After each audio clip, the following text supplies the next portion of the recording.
Hello, my name is Rosetta Ngugi, and in this video I'm going to explain why I think The Matrix is a great film.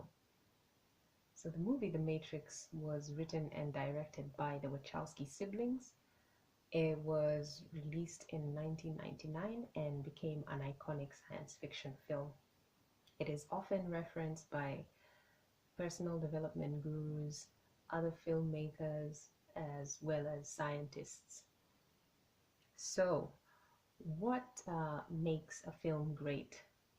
According to nofilmschool.com, a great film has the following elements blending together well: the script, characters, timing, acting, the sound, and the visuals. The average audience, however, is not aware of these individual aspects. They usually just interpret the film in its entirety and as the end product. So, back to the question, why is The Matrix a great film? The interpretation of art is very subjective and opinions can fly in every direction. I am no expert filmmaker, but my criteria of what makes a film great is quite simple. I believe that a great film not only entertains, but it makes you feel. It makes you care about what the filmmaker's message is. And I will talk about three key messages that I derived from the film. But before I talk about these three messages that I got from The Matrix, I will premise the film. The Matrix film depicts a dystopian future in which humanity is unknowingly trapped inside a simulated reality called the Matrix. The Matrix itself was created by thought-capable machines that are controlling humans while using their bodies as an energy source. So while the action scenes in The Matrix were as thrilling as any other Hollywood blockbuster, what makes the Matrix iconic is, in my opinion, is its provocative messages. And as I mentioned earlier, I derived three provocative messages from the film, and I will expound upon these shortly. But the the messages themselves are one, the limitations of human perception; two, the implications of artificial intelligence in our future; and self-belief and self-discovery. So, starting with the limitations of human perception, the movie raises important questions about the limitations of our experience of reality as human beings. In one scene, Morpheus challenges the protagonist Neo perception of reality by asking him, "What is real? How do you define real?" If you're talking about what you can feel, what you can smell, what you can taste and see, then real is simply an electrical signals interpreted by your brain. And it is a physiological fact that humans do not see a direct representation of external reality, but it is basically a translation formed by their eyes and mind. And the proof of this is in how other creatures see the world. If we compare our cells to cats, our vision, cats cannot see fine detail or rich color, but they have a superior ability to see in the dark because of the high number of rods in their retina that are sensitive to dim light. Similarly, birds of prey like owls and eagles have tremendous visual acuity. Eagles can see colors more vividly than we do. They can even see ultraviolet light. And many other creatures also possess superior sensory organs compared to human beings, but yet they're still unable to manipulate their environment as effectively as human beings do. The organ that must make all the difference then is the brain.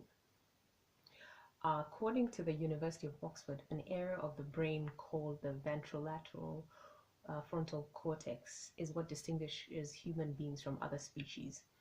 This region of the brain is not present in any other mammal, including primates, and it is usually associated with strategic planning, decision making, and multitasking. Therefore, the notion that human beings see with their brain and not with their eyes is actually very valid.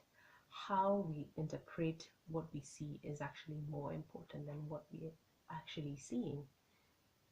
Intelligence thus plays the most significant role in a species' survival and dominance, which leads us to the second provocative message in the film, which is the implication of artificial intelligence in our future.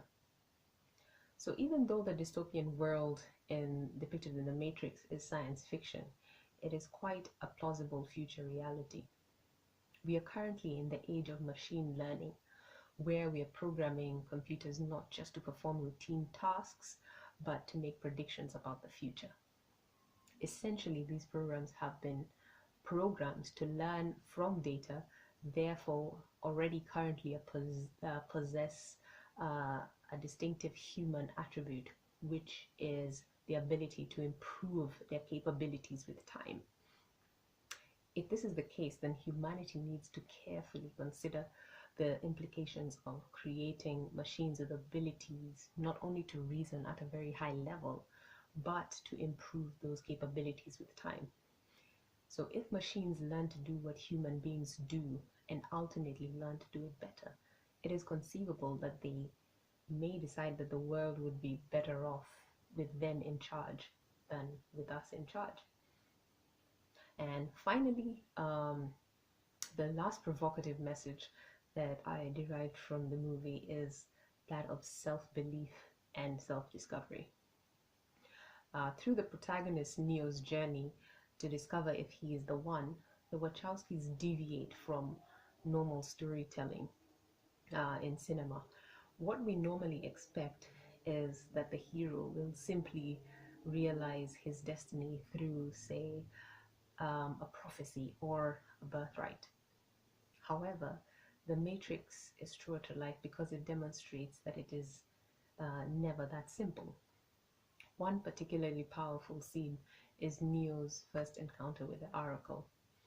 His mentor Morpheus believes that she will confirm his own belief that Neo is the chosen one, that he is the one. However, she contradicts his expectations and the audience's expectations by telling him that he isn't.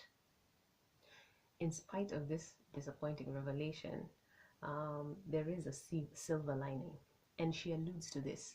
She tells Neo, as soon as you walk out that door, you'll start feeling better. You'll remember that you don't believe in any of this fate crap. You're in control of your own life. So in this scene, the Oracle subtly reveals to Neo that being the one is his choice and not his preordained destiny. This scene I find particularly inspiring because it mirrors our own life experience. Just like Neo, we are limited by the expectations or limitations our environment dictates to us, but we need not be. The truth is that we are still in control of our own destiny.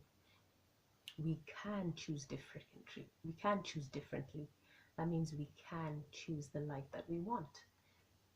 So in summary, these three provocative messages, coupled with the entertaining action scenes and the charismatic actors, make The Matrix an outstanding film. It is undoubtedly my favorite film, and I have watched it at least 10 times.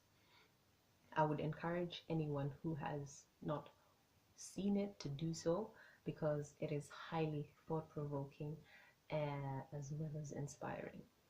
So thank you for watching this video, and have a great day.